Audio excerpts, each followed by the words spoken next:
નમસ્કાર, હું છું માર્ગી. આપની સાથે હેડલાઇન્સમાં જોઈએ કેટલાક મહત્વના સમાચાર. અમેરિકાના રાષ્ટ્રપતિ ડોનાલ્ડ ટ્રમ્પે ટેક્સાસમાં $300 અબજની ઓઇલ રિફાઇનરીની જાહેરાત કરતા ભારત અને રિલાયન્સનો આભાર માન્યો હતો. છેલ્લા 50 વર્ષમાં અમેરિકાની આ પ્રથમ નવી રિફાઇનરી હશે જે હજારો રોજગારીનું સર્જન કરશે. ટ્રમ્પે તેને અમેરિકા ફર્સ્ટ નીતિની મોટી જીત ગણાવી છે. આ ઐતિહાસિક પ્રોજેક્ટથી અમેરિકાની ઉર્જા સુરક્ષા મજબૂત થશે તેવી આશા વ્યક્ત કરાઈ છે. ઈરાનમાં ઇઝરાયેલી અમેરિકન હુમલાઓમાં 1300થી વધુ લોકો માર્યા ગયા છે. યુએનમાં ઈરાનના રાજદૂત અમીર સઈદ ઇરાવાનીએ જણાવ્યું કે 9600 નાગરિક વિસ્તારો પર હુમલો કરવામાં આવ્યો, જેમાં ઘરો, હોસ્પિટલ્સ, તબીબી કેન્દ્રો અને શાળાઓનો સમાવેશ થાય છે.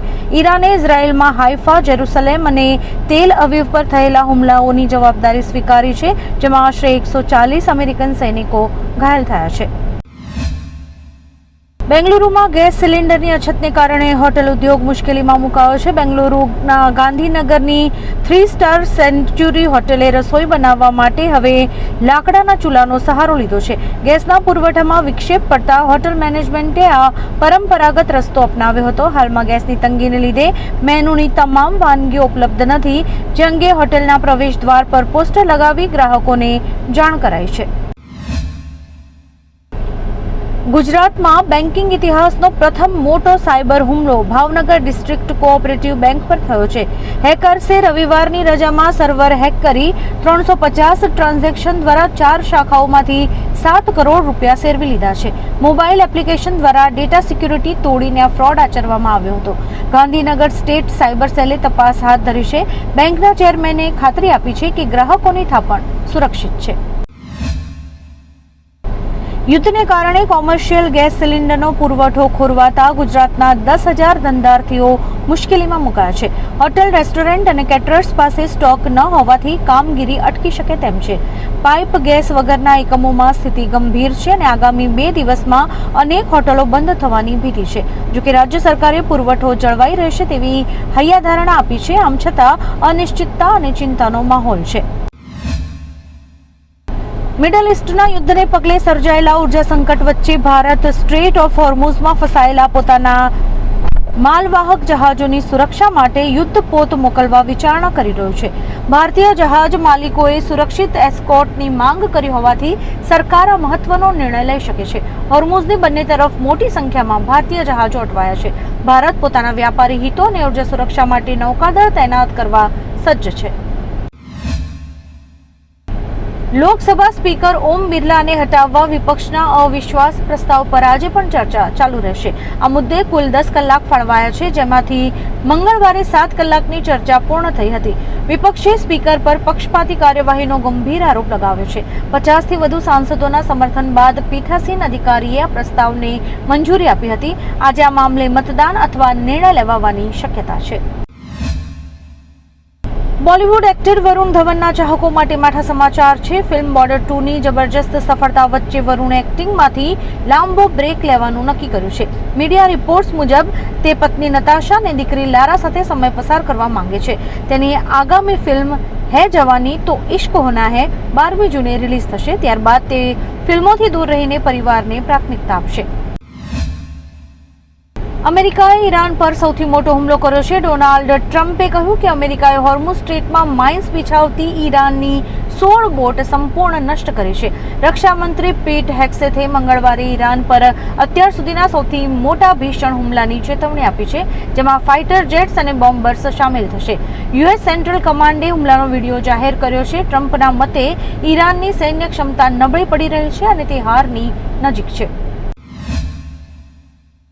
મિડલ ઇસ્ટ યુદ્ધની અસર હવે વૈશ્વિક ઉર્જા સંકટ વધારી રહી છે. યુએઈની વિશ્વની સૌથી મોટી ચોથી રૂવેસ રિફાઇનરી પર ભીષણ હુમલો થતાં તેની કામગીરી બંધ કરી દેવાઈ છે.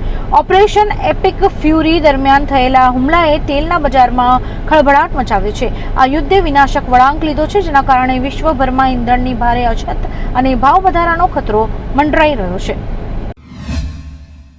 દિલ્હીમાં વડાપ્રધાન નરેન્દ્ર મોદીની અધ્યક્ષતામાં ગુજરાતના મુદ્દે મહત્વની બેઠક યોજાઈ હતી. પીએમ નિવાસ સ્થાને અંદાજે 4 કલાક ચાલેલી આ બેઠકમાં કેન્દ્રીય ગૃહમંત્રી અમિત શાહ, મુખ્યમંત્રી ભૂપેન્દ્ર પટેલ અને હર્ષ સંઘવી હાજર રહ્યા હતા. સૂત્રોના જણાવ્યા મુજબ આગામી સ્થાનિક સ્વરાજ્યની ચૂંટણીઓ અને રાજ્યના વિકાસલક્ષી પ્રોજેક્ટ્સ પર વિસ્તૃત ચર્ચા કરવામાં આવી હતી. આ ઉચ્ચ સ્તરીય બેઠકને લઈને અનેક અટકળો ચાલી રહી છે. મિડલ ઇસ્ટ યુદ્ધને કારણે હોર્મુઝ જળમાર્ગમાંથી પુરવઠો ખોરવાતા ભારતમાં એલપીજીની ભારે અછત સર્જાઈ રહી છે. દિલ્હી, મહારાષ્ટ્ર, ઉત્તર પ્રદેશ, રાજસ્થાન અને મધ્યપ્રદેશ સહિતના અનેક રાજ્યોએ કોમર્શિયલ ગેસ સપ્લાય પર પ્રતિબંધ મૂક્યો છે.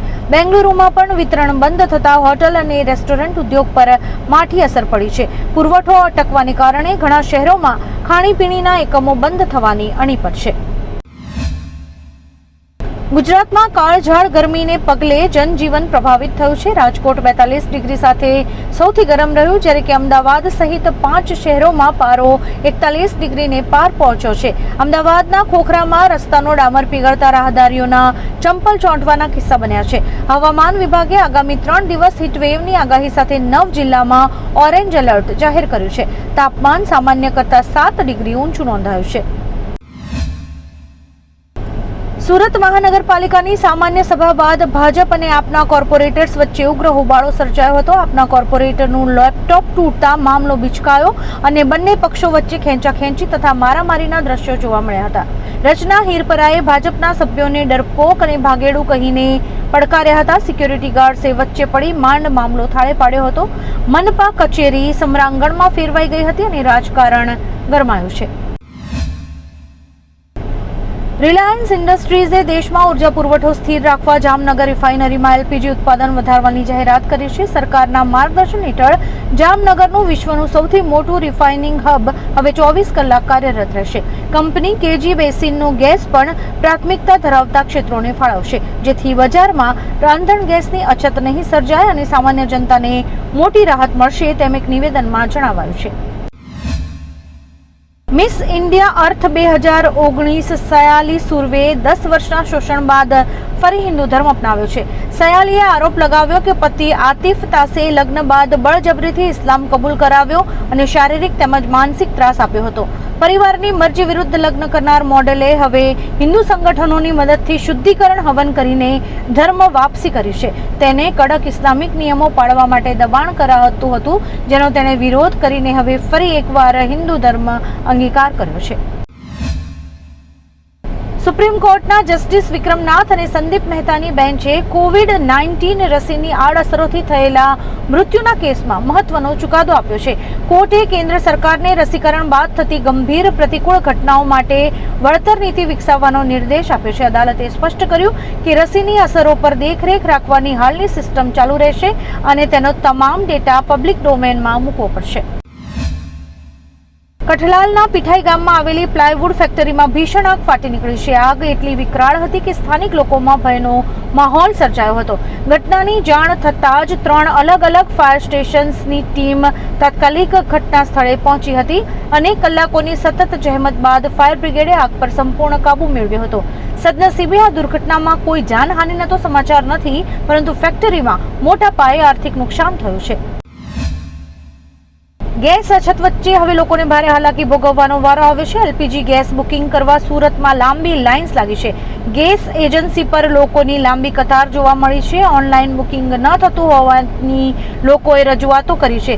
સરકારે બુકિંગની તારીખો લંબાવતા લોકોમાં ભારે ચિંતા વ્યાપી ગઈ છે.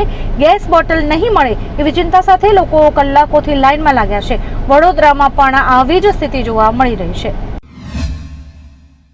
આવા જ કેટલાક રસપ્રદ સમાચારો નિહાળવા માટે અમારી YouTube ચેનલને લાઇક, શેર અને સબસ્ક્રાઇબ કરો અને જોતા રહો હેડલાઇન્સ.